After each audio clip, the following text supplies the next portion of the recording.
Well, I grew up in Hanoi, in the old quarter. So born in a very, one of the places that has been trading for like 100 years. It's been a commercial area of Hanoi in Vietnam in general. And giving me the opportunity of, working with a number of people when I grew up in very condensed area. You can see a lot of business owner.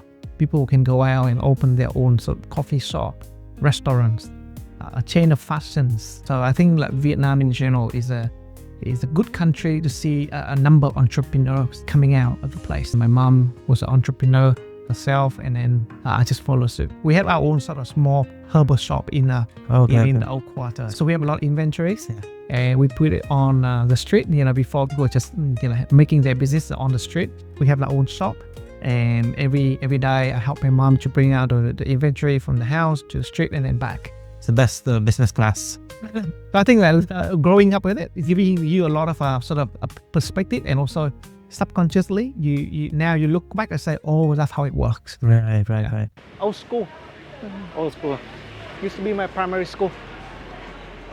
And so how did you end up deciding to go to Australia, and Australia of all places?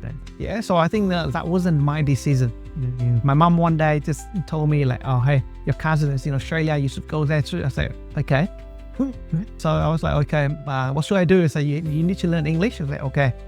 So I did a few English classes before I go to Australia, did my IELTS test, and then was qualified to go to learn in Sydney, Australia. And that was why I was told to go to Australia. When did they close the shops? Around like 9-10.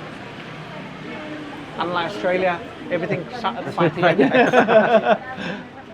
There was a place called Fish Burners in Sydney. They're very popular. That I think they used to have every Friday founder gathering with pizza.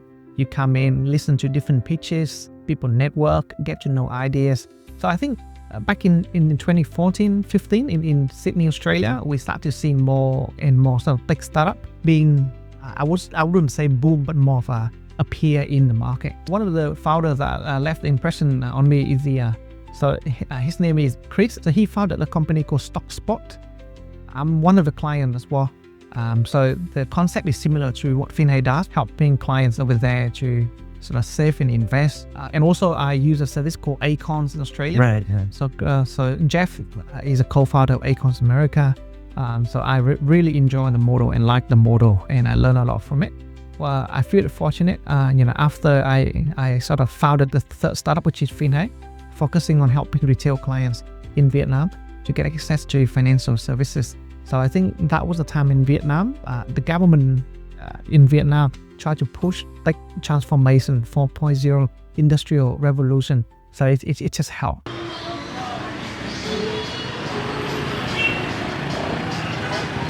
What made you decide to go back to Vietnam? So apart from Finhay as a reason, personally, my family is still in Vietnam. So I was like, okay, I've been in Sydney, Australia for like almost 10 years. So I think I should spend more time in Vietnam, because again, South Asia or Vietnam itself is a vibrant country. Because you did 2 already in Australia, and you're doing your 3rd one in Vietnam. What was the difference starting it up? I think one, cost effectiveness. So obviously Vietnam or South Asia is more cost effective compared to Australia. Second, talent. So actually there are a number of engineers here in Vietnam. It's easy to find compared to Sydney, Australia.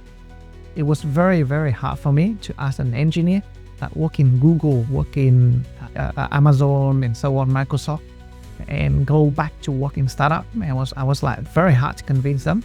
But in here, people were willing to take risk. We are 100 million people in here.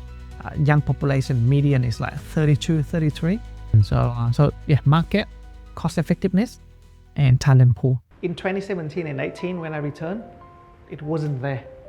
It got completed within 2-3 years. How do you feel today now that, seeing how Vietnam has developed in terms of this talent pool and the digital ecosystem, and even like recently, I think Jensen Huang was here in Hanoi. He was here only a few days ago, and he started to have the R&D center here in Hanoi, Vietnam.